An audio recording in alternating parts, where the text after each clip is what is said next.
삼위일체 하나님께서 베푸시는 은총이 여러분과 함께 하시기를 빕니다. 주 예수만을 위하여 나가고 또 나가는 종교개혁주일 되시기를 빌어봅니다. 선한 사마리아인의 정신으로 세워진 성문 밖 첫 교회,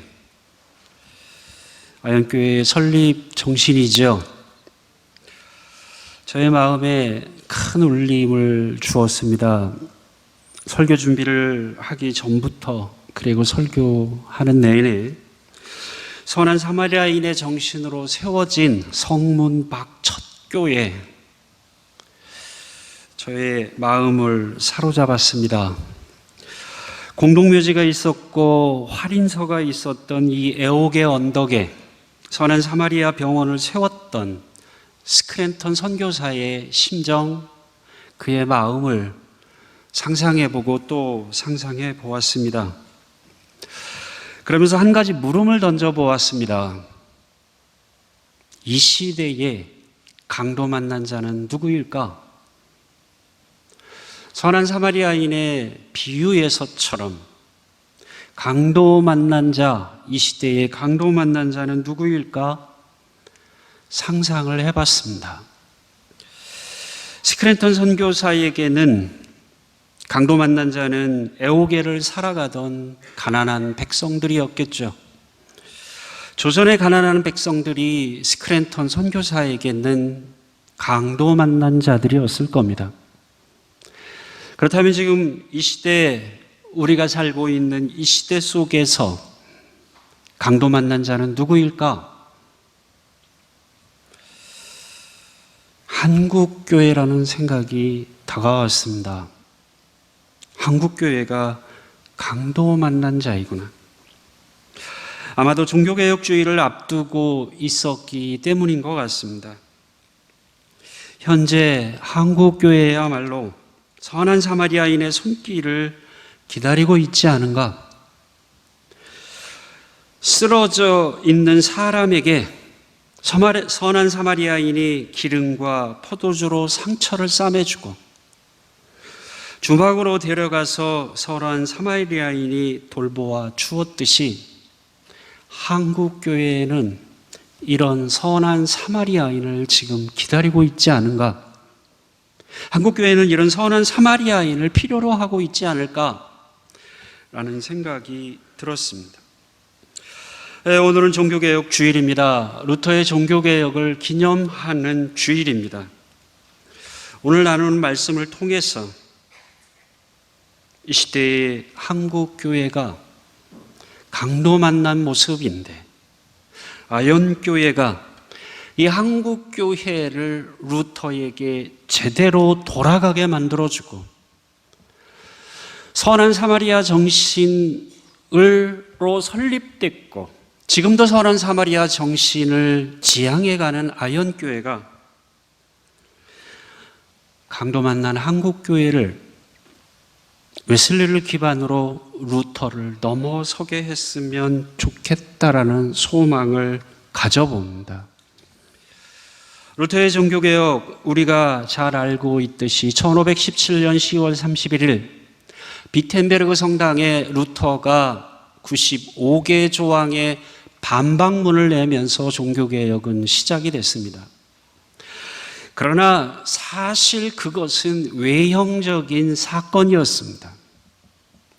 내용적으로, 실질적으로 루터로 하여금 95개 조항의 반박문을 붙이도록 만든 것, 루터의 체험이었습니다. 오늘 강정우 장로님 기도해 주신 것처럼 종교개혁의 슬로건, 오직 성경으로만, 오직 은혜로만, 오직 믿음으로만, 중요한 3대 슬로건입니다. 근데 그 중에서 오직 믿음으로만, 이것은 프로테스탄트와 이 한국교회에 상당히 중요한 영향을 끼치게 됩니다.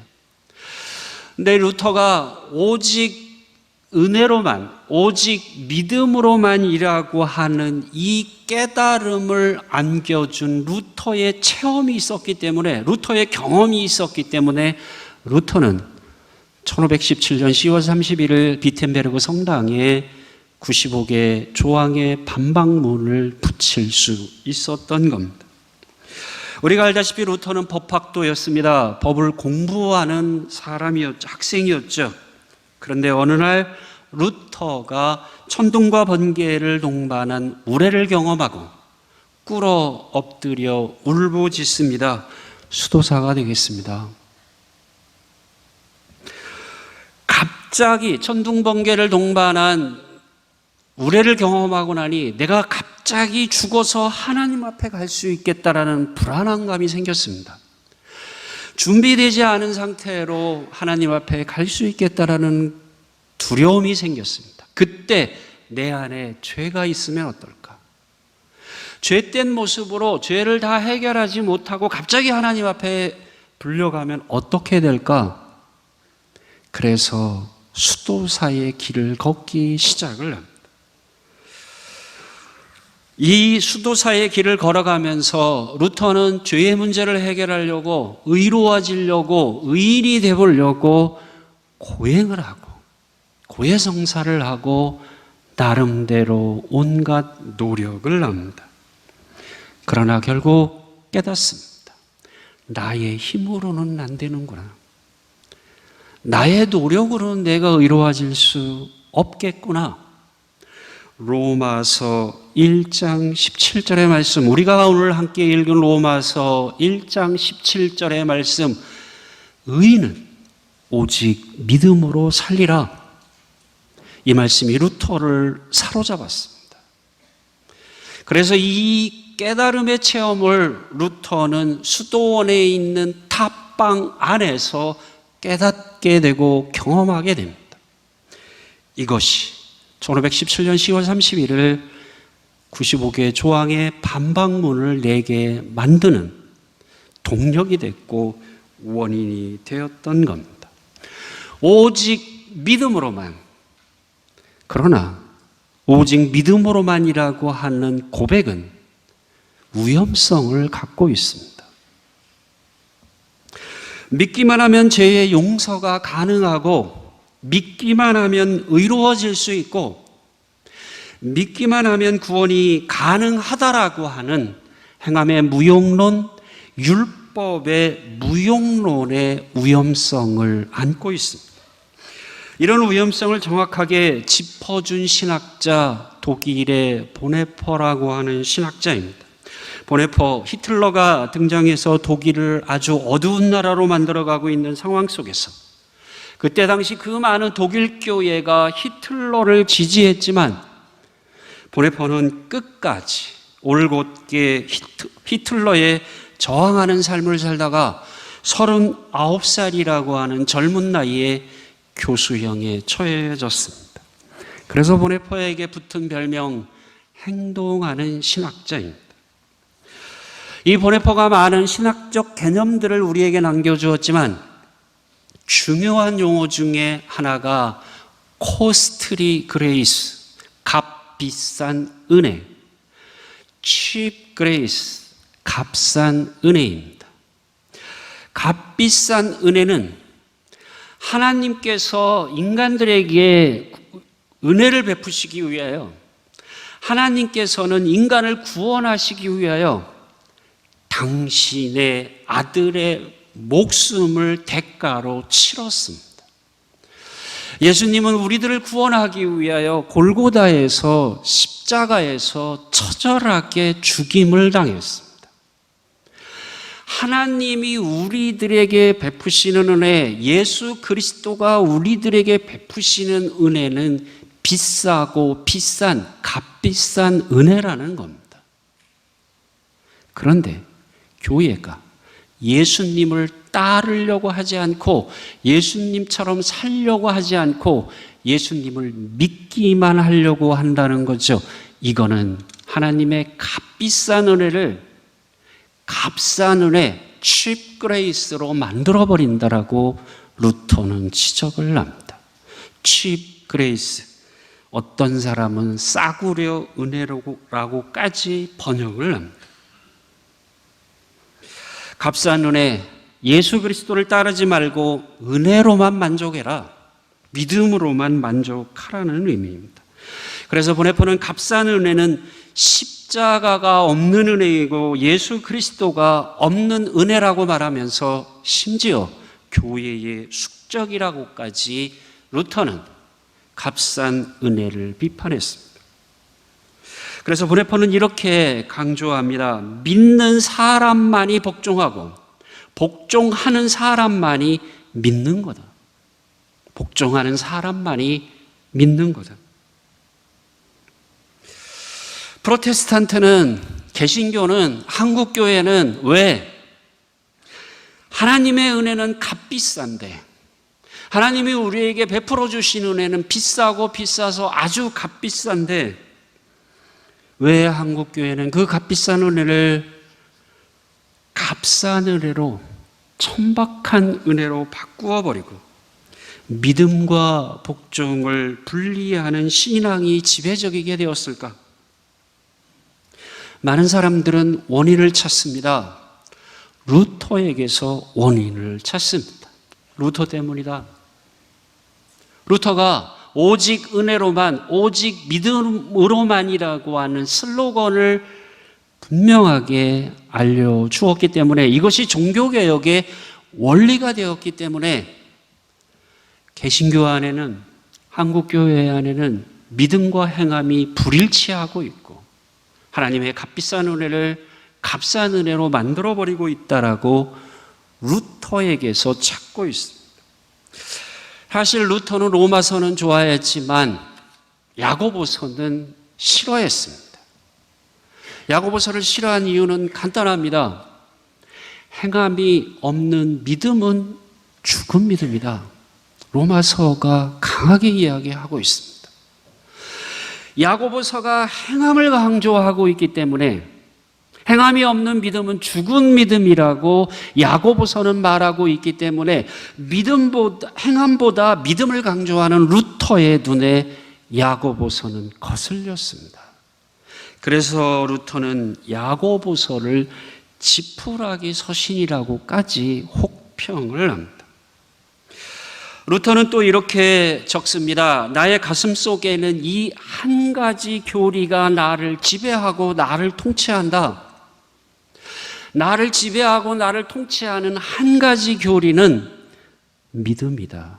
그리스도를 믿는 믿음이다. 또 루터에 따르면 공적 없이 믿음으로만 의롭게 되고 공적 없이 믿음으로만 하나님의 아들이 된다라고 말합니다. 이러한 루터들의 주장을 근거로 해서 루터는 행함보다는 믿음만을 강조하는 신학자로 읽어갔습니다. 그러나 정말 루터는 행함을 무시했을까? 루터는 정말 믿음만 강조했을까? 루터가 선언했던 오직 믿음으로만은 정말 행함이 없는 믿음을 의미할까? 아닙니다. 루터는 또렷하게 말을 합니다. 그리스도인은, 예수를 그리스도로 믿는 그리스도인은 그리스도처럼 되어야 된다. 예수 그리스도로처럼 되어야 된다라고 루터는 말을 합니다. 우리가 그리스도처럼 되려면 우리의 삶이 바뀌어야 됩니다.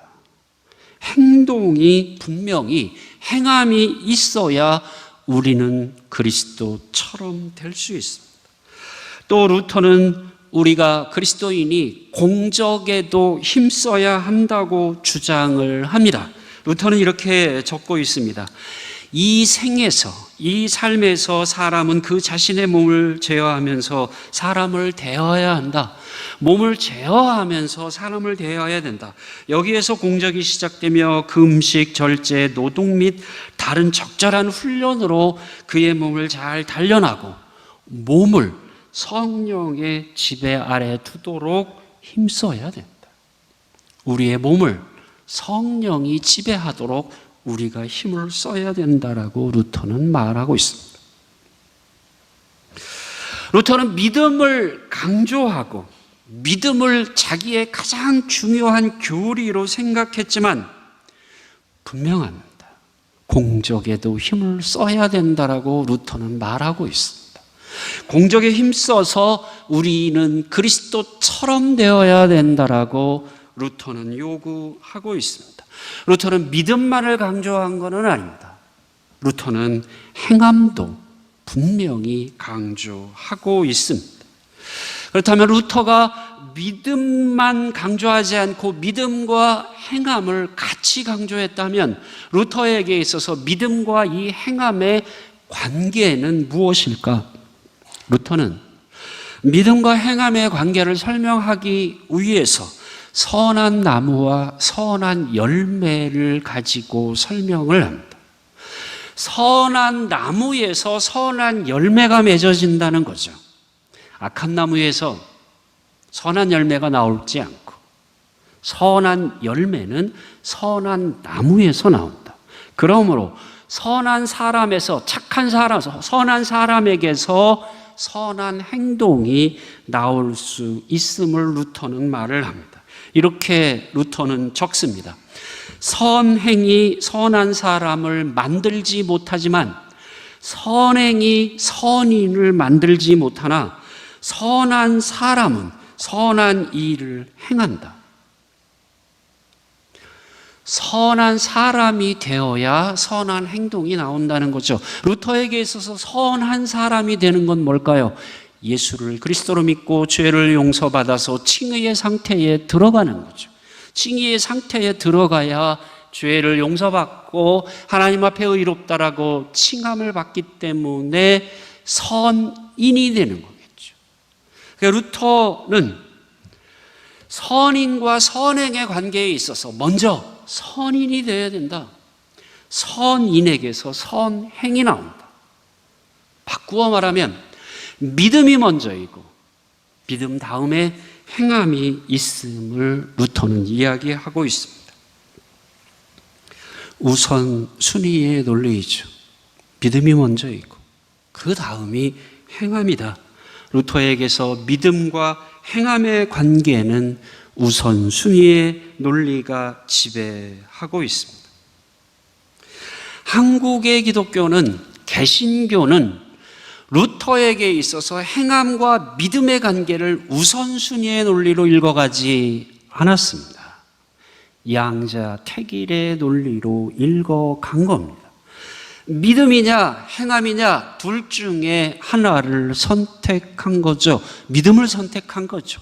그러나 루터를 꼼꼼하게 들여다보면, 루터를 전체적으로 바라본다면 루터는 믿음이냐 행함이냐에 결코 이더 오어의 논리, 양자택일의 논리를 적용하지 않았습니다.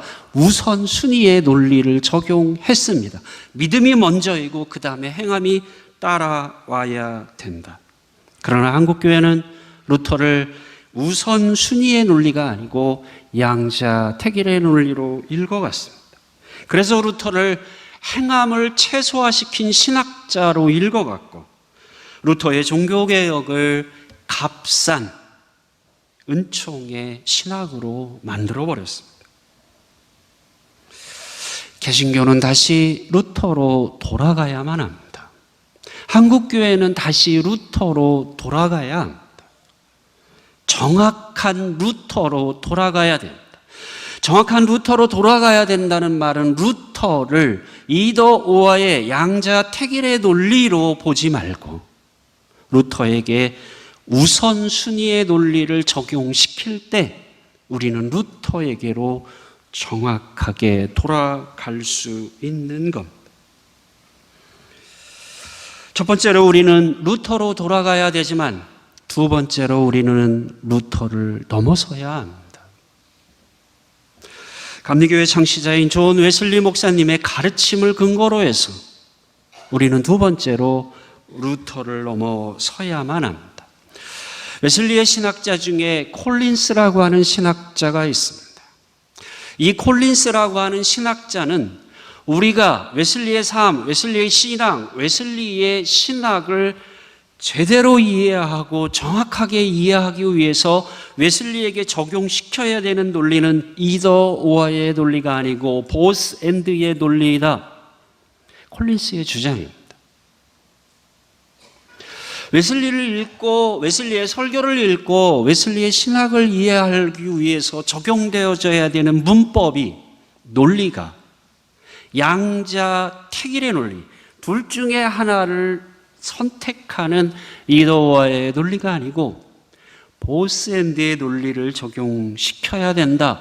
그러면서 이 콜린스는 웨슬리를 접속적 신학자라고 이름을 붙입니다.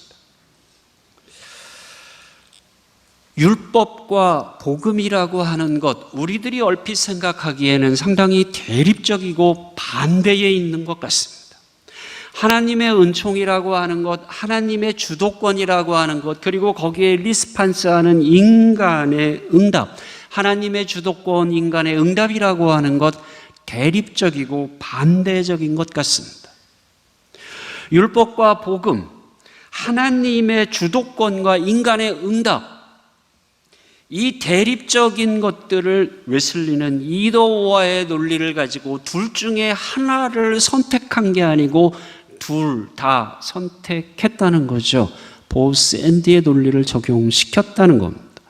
그래서 대립적으로만 보이는 율법과 복음 중에 복음만 선택한 것이 아니고 웨슬리는 율법과 복음을 두 개 다 접속하는 신학자였다는 겁니다. 하나님의 주도권과 인간의 응답, 대립적으로 보이죠. 웨슬리는 이거를 접속시키고 통전시켰다는 겁니다. 우리가 이미 잘 알고 있듯이 웨슬리의 구원 이해는 하나의 여정입니다. 선행 은총, 하나님이 먼저 베풀어 주시는 선행 은총에서 그리스도인의 완전에까지 도달하는 하나의 여정이죠.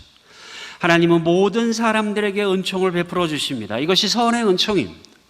그 선행 은총에 대해서 리스판스하는 사람들, 즉 죄를 회개하고 예수를 그리스도로 고백하는 사람들, 죄를 용서함 받고 의롭다라고 인정을 받죠. 이것이 칭의죠. 근데 웨슬리에 따르면 우리가 예수를 그리스도로 고백함으로 의롭다라고 칭함을 받는 순간에 동시에 우리는 본 어게인입니다. 다시 태어납니다. 누구에 의해서? 성령 하나님에 의해서. 그래서 웨슬리의 구원의 두 번째 여정은 칭의와 신생, 선행 은총, 하나님이 베풀어 주시는 은총에 리스판스에서 칭의와 신생에 돌입하고, 그리고 새롭게 태어났으면, 성령에 의해서 새롭게 태어났으면 거기서 끝나지 않고 계속적으로 거룩해져가는 과정을 밟아야 됩니다. 그것이 성화이죠. 웨슬리는 우리가 어떻게 거룩해질 수 있을까? 성화의 과정 속에서 웨슬리가 가장 중요하게 제시하는 것, 사랑입니다. 하나님 사랑, 이웃 사랑이죠. 우리가 적극적으로 뜨겁게 하나님을 사랑하고 뜨겁게 이웃을 사랑하면서 우리는 점점점 우리의 신앙이 성장하고 우리가 그리스도인의 완전에 도달할 수 있다는 것, 이것이 웨슬리의 구원의 여정입니다.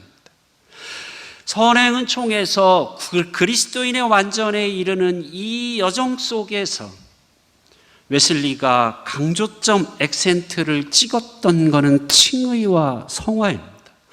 칭의, 의롭다라고 인정을 받는 칭의의 가장 핵심적인 것은 무엇일까? 필수적인 것은 무엇일까? 믿음입니다. 예수를 그리스도로 믿는 믿음이죠. 그렇다면 성화의 과정 속에서 우리가 거룩해져 가야 될 성화의 과정 속에서 웨슬리가 생각하는 가장 핵심적인 것은 무엇이었을까? 사랑입니다. 하나님 사랑, 이웃 사랑이죠. 어쨌든 웨슬리가 제시해주는 이 구원의 여정 속에서 칭의의 가장 핵심적인 것, 믿음입니다. 그래서 죄를 용서받기 위해서, 구원에 이르기 위해서 웨슬리가 첫 번째로 강조하는 것, 믿음입니다. 루터와 똑같습니다. 그래서 구원은 유일한 구원의 유일한 수단은 믿음이다. 구원의 유일한 수단은 믿음이라고 웨슬리는 말을 합니다. 그러나 웨슬리는 또 이렇게 주장합니다. 믿음이 구원을 위한 유일한 수단이지만 믿음은 사랑을 위한 일시적 수단이다. 믿음은 사랑을 위한 수단이라고 또 웨슬리는 주장을 합니다. 웨슬리의 많은 설교 중에 표준설교 44편 중에 믿음을 통해 세워지는 율법이라고 하는 설교가 있습니다. 여기에서 웨슬리는 분명히 믿음보다 사랑을 더 강조합니다.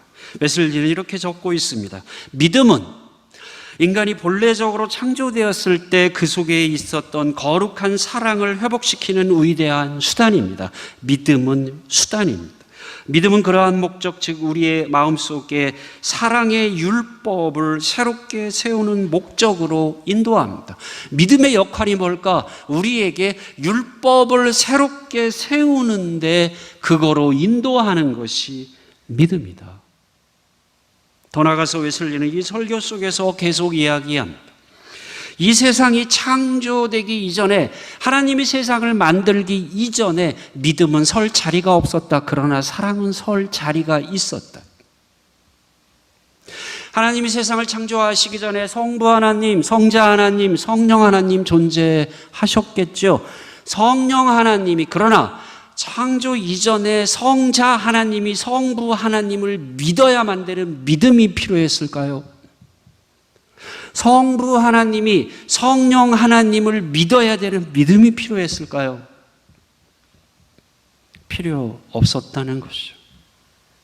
즉 하나님이 세상을 만들기 이전에는 믿음은 설 자리가 없었고, 그러나 세상을 창조하기 전에 성부 하나님이 성령 하나님을 믿을 필요는 없었겠지만 성부 하나님이 성령 하나님을 뜨겁게 사랑했겠죠. 성자 하나님이 성령 하나님을 믿을 필요는 없겠지만 뜨겁게 사랑은 했었겠죠. 그래서 창조 이전에 믿음은 설 자리가 없었겠지만 사랑은 설 자리가 있었다. 그렇다면 이 믿음이 설 자리를 확보하는 것은 어디일까요? 타락이죠. 선악과 사건이죠. 아담과 하와가 하나님의 명령을 거역하면서 선악과를 먹으면서 그때부터 믿음이 필요해지기 시작한 거죠. 하나님의 뜻이 완성됐습니다. 종말이 왔습니다. 하나님의 나라가 이루어졌습니다. 우리가 지금 얼굴을 맞대듯이 예수님을 우리가 얼굴과 얼굴을 맞댑니다. 하나님을 배울 수 있습니다. 그때 믿음이 필요할까요? 우리가 예수님을 믿어야 될 필요가 있을까요? 믿음은 필요하지 않지만 종말이 오고 하나님의 나라가 이루어져도 우리가 예수님을 얼굴과 얼굴을 마주한다고 하더라도 그때에도 우리는 뜨겁게 하나님을 사랑해야 되고 그때에도 우리는 예수 그리스도를 뜨겁게 사랑할 겁니다.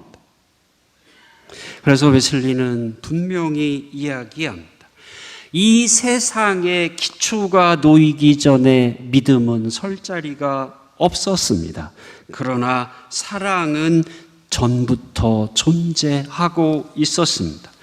하늘과 땅이 사라질지라도 사랑은 계속될 것이고 사랑만이 영원히 남을 겁니다.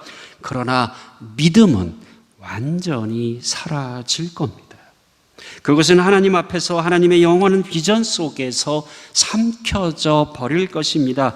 그러나 그때에도 사랑은 계속 남게 될 것입니다.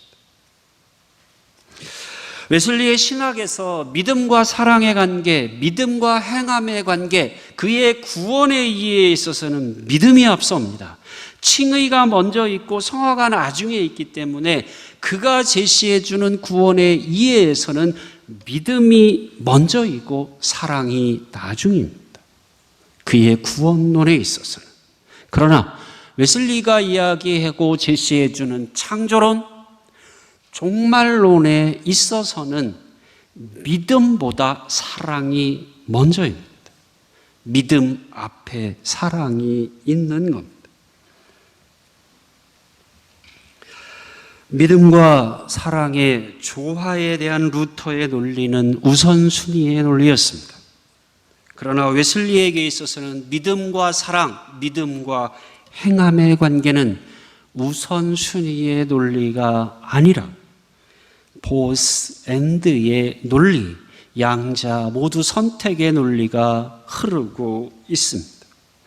이러한 측면에서 종교개혁의 시작은 루터로 볼 수 있지만 웨슬리에 이르러서 종교개혁은 완성된다고 우리는 생각할 수 있습니다. 신앙의 논리, 우선순위의 논리, 양자택일의 논리, 보스 앤드 양자 모두의 선택의 논리, 우리는 신앙의 상황에 따라서 다양하게 선택을 해야만 합니다. 여호와 하나님이냐 바알이냐 이런 물음 앞에 적용되어져야 될 신앙의 문법은 양자택일입니다. 우선순위의 논리를 적용해서는 안 됩니다. 하나님을 선택하고 바알은 버려야 됩니다. 둘 중에 하나를 선택해야만 되는 것, 하나님이냐 바알이냐, 양자택일의 논리입니다. 그러나 너희는 먼저 그의 나라와 그의 의를 구하라. 그리하면 이 모든 것을 너희에게 더하시리라. 이 예수님의 말씀의 의미를 우리가 파악하려면 양자택일의 논리가 아니라 우선순위의 논리가 적용되어져야 너희는 먼저 그의 나라와 의를 구하라. 십자가가 중요합니까? 부활이 중요합니까? 라고 묻는다면 여러분들 어떻게 대답하시겠습니까? 둘 다 중요합니다. 십자가도 중요하고 부활도 중요합니다. 십자가가 중요합니까? 부활이 중요합니까? 라고 하는 물음 앞에 우리가 적용되어져야 될 논리, 양자택일이 되어서는 안 됩니다. 우선순위의 논리도 아닙니다. 십자가냐 부활이냐 둘 다 선택하는 보스 앤드의 논리가 적용되어져야 돼요. 믿음과 행함의 관계, 믿음과 사랑의 관계, 양자택일이나 우선순위의 논리를 넘어서 양자 모두 선택의 논리가 적용되어질 필요가 있어요. 루터는 의롭다라는 인정을 받기 위해, 즉 칭의가 되기 위해 믿음을 강조하지만 그 믿음은 분명히 열매로 이어져야 된다라고 루터는 강조합니다. 그러나 한국교회는 양자택일의 논리로 루터를 읽어가면서 루터가 강조하였던 믿음의 열매를 약화시켰고 믿음을 도드라지게 강조했습니다. 이 시대 한국교회가 빛과 소금의 역할을 감당하지 못하는 결정적 원인이 무엇일까? 믿음이 없어서일까? 믿음이 없기 때문에, 한국교회 안에 믿음이 없기 때문에 한국교회가 이렇게 어려워지고 있을까? 아닙니다. 믿음은 차고 넘칩니다.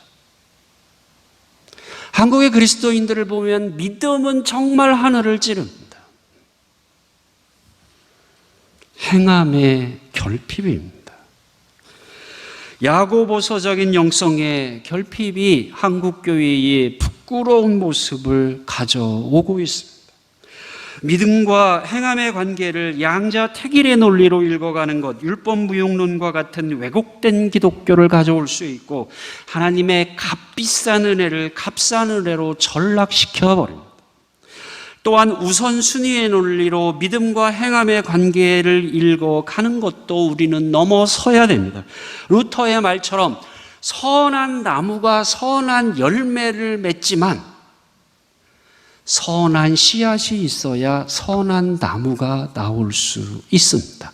선한 씨앗은 선한 열매에서 나옵니다. 그렇다면 선한 나무가 선한 열매를 맺지만 선한 씨앗이 있어야 선한 나무가 나온다면 선한 나무는 선한 열매에서 나오는 겁니다. 선한 나무가, 루터의 말처럼 선한 나무가 선한 열매를 맺고 선한 사람이 선한 행동을 합니다. 그러나 선한 씨앗이 있어야만 선한 나무가 가능하기 때문에 선한 열매가 선한 나무를 가져오는 겁니다. 말을 바꾸면 선한 사람이 선한 행동을 하지만 선한 행동이 사람을 선한 사람으로 만들 수 있는 겁니다. 믿음이 먼저이기 때문에 믿음에서 행함으로의 동선이 자연스러워 보이지만 행함을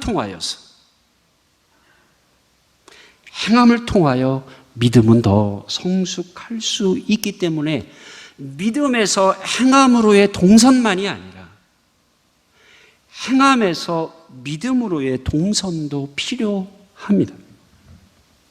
사도 바울은 오늘 본문의 말씀 속에서 믿음과 율법을 동시에 붙잡고 있습니다. 이 사도 바울의 본문을, 오늘 로마서의 본문을 보면서 사도 바울이 잡고 있는 논리도 양자택일이 아닙니다. 보스앤드의 논리를 로마서에 흐르고 있는 겁니다. 1장 17절 의인은 오직 믿음으로 살리라.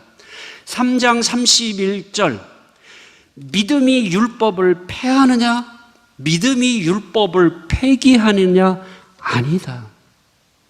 믿음은 도리어 율법을 굳건하게 세워놓습니다. 믿음이 율법을 넘어뜨리느냐? 믿음이 율법을 없애느냐? 율법을 폐기 처분하느냐? 아니다. 믿음은 율법을 다시 새롭게 굳게 세운다라고 로마서에서 사도 바울은 고백하고 있습니다. 그래서 웨슬리도 그의 설교 제목이 율법인데 믿음을 통해 세워지는 율법이었습니다. 한국교회가 보네퍼가 지적한 값싼 은총이라고 하는 덫에서 벗어나지 못하고 믿음만을 강조하면서 믿음과 행함을 분리하는 슬픔이, 아픔이 한국교회 안에 있고 한국교회가 하나님 사랑과 이웃 사랑을 통전시키지 못하고 개교의 성장에만 몰두하는 아픔이 한국교회 안에 있습니다.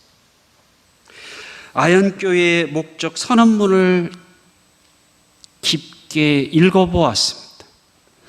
믿음과 행함, 믿음과 사랑을 모두 다 고스란히 담고 있었습니다. 사람들에게 복음을 전하여 하나님께 예배하게 하며 성경을 가르쳐 교회 공동체의 성숙한 지체가 되도록 훈련하며 예수 그리스도의 제자로 이웃을 섬겨 하나님의 나라를 이루는데 그 목적이 있다. 아현교회의 목적 선언문 안에 흐르고 있는 논리도 보스앤드의 논리였습니다. 아현교회의 선교, 이 교회 안에만 갇혀 있지는 않았던 것으로 알고 있습니다. 아현교회 선교는 교회 밖도, 교회 안만이 아니고 교회 밖도 선교의 대상으로 삼으면서 폭넓은 선교를 감당해 온 것이 아현교회였던 거로 알고 있습니다. 아현교회 일제 식민 통치와 광복, 한국전쟁, 민주화와 경제화 이런 것에 선한 사마리아인의 정신으로 적극적으로 동참하면서 하나님 나라의 확장을 위한 선교적 몫을 잘 감당하였고 현재도 잘 감당하고 있는 것으로 알고 있습니다. 이 종교개혁주의를 맞이하면서 성문박 첫 번째 교회인 아현교회가 이 몫을 한국교회를 위해서 더 잘 감당하였으면 좋겠습니다. 신음하고 있는 한국교회, 아파하고 있는 한국교회, 값비싼 하나님의 은총을 값싼 은총으로 전락시켜버리고 있는 한국교회, 이 한국교회가 루터에게 정확하게 돌아갈 수 있도록, 더 나아가서 웨슬리를 기반으로 루터를 한국교회가 넘어설 수 있도록 우리 아현교회가 선한 사마리아의 정신을 활짝 펼치시기를 주님의 이름으로 축원합니다. 기도하겠습니다. 135년 전에 아현교회를 세워주시고 우리를 아현의 사람으로 아연의 가족으로 만들어주신 하나님 감사를 드립니다. 마틴 루터를 통하여서 다시 한번 새롭게 하나님에 대한, 예수 그리스도에 대한 믿음과 행함의 관계를 정리하게 하신 하나님 감사드립니다. 그러나 프로테스탄트가, 한국교회가 루터를 정확하게 읽어가기보다는 한 방향으로 흐르면서 하나님의 값비싼 은총을 값싼 은총으로 바꾸어 가고 있음을 고백합니다. 하나님, 우리 아연의 교회가, 우리 아연교회가 선한 사마리아인의 정신으로 이 한국 교회를 루터에게로 제대로 돌아가게 하는 귀한 일을 감당하게 하옵소서. 거기에서 머무르지 않게 하시고 우리 아연교회가 웨슬리를 기반으로 하여 루터를 넘어서는 한국교회가 되는데 귀한 몫을 잘 감당하게 하여 주옵소서. 예수 그리스도 이름 받들어 기도드렸습니다. 아멘.